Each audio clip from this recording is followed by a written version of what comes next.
Hey everybody, it's Tuesday afternoon and it's Holy Week like we talked about yesterday. And on this day during Holy Week, as I was looking up what was going on in Christ's life and the life of his followers and the life of those that opposed him, or he's scared or frightened or whatever you want to call it, today was an interesting day.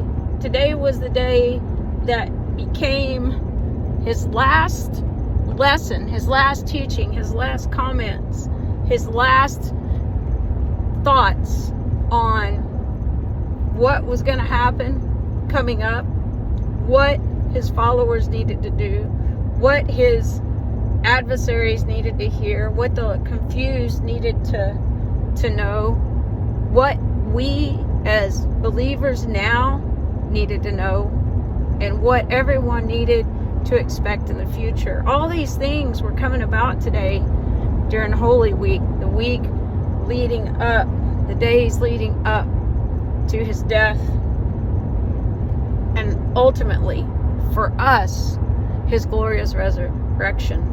And so I was thinking about it, and one of the things that he talked about in the tabernacle was that there were two givers, a rich man and a poor woman. And the rich man gave a lot of money. The problem was, it was his abundant money. It was his extra money. It was his excess money. It didn't change his lifestyle. It didn't affect him. It was almost done out of a expected type of mindset. In other words, it's what he was supposed to do, so that's what he did. Where the poor lady, who gave very little, I think it was like 2 coins, barely worth anything compared to the rich man's, but meant so much more to Jesus, meant so much more to God, because she sacrificed. She gave something that she really, really needed. You know, she might have had to miss a meal to give that offering. And although the rich man gave just bukus of money, there was no heart in his giving. There was no relationship in his giving to God. His heart wasn't right. And the lady who gave barely anything, that, you know, might have been scoffed at or laughed at because it wouldn't do much to further the kingdom or to help the temple, maybe not even buy a candle, you know, or a piece of papyrus to write on or something, but she gave it anyway because her heart was right, and she knew because of her love for God that she was supposed to tithe, and that's all she had. It was all she had. She didn't have an abundance. She didn't have extra. She needed it. But she also had faith and a belief, and had made a commitment to God to tithe, and she did. She stood strong in that. And Jesus talks about how that small tithe was so much more important and meaningful than a bag of money given by the rich person with the wrong heart. And as I thought about that, I thought about a lot of things we do because we feel like we have to do them. We say, oh, well, I went and helped with Vacation Bible School. Yay, me. But was your heart right? Man, I tithed this month, and I gave extra on the special altar call offering for a special need. Man, I'm awesome. But was your heart right? And I'm not knocking tithing. Don't get me wrong. I'm not knocking those who have been blessed abundantly and are able to give abundantly. I'm not knocking that at all. The point is our heart must be right.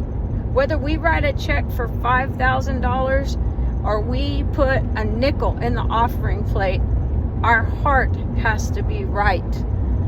Jesus was talking about the heart and the relationship when he told the story, and how that what we do is way greater and more important in our relationship than what outsiders see, what we do for show. You know, drawing attention by dropping a bag of money versus humbly putting 2 small coins in the plate.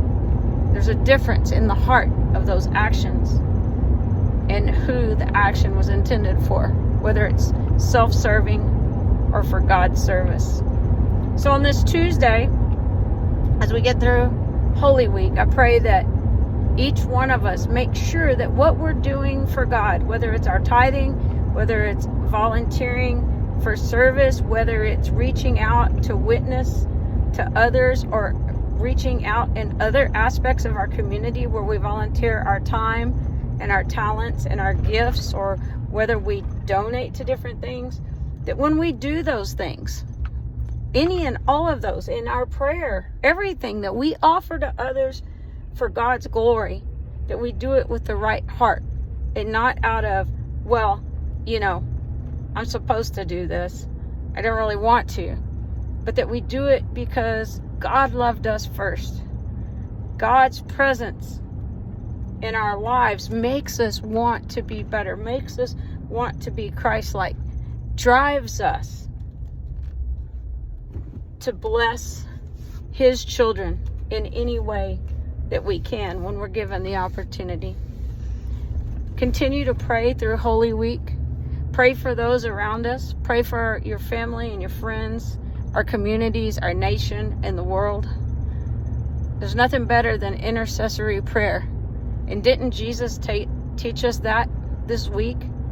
Where He stepped in and interceded for us in the most selfless way possible by offering His life for you and I. Have a very blessed day, and I look forward to sharing some more with you tomorrow. God bless.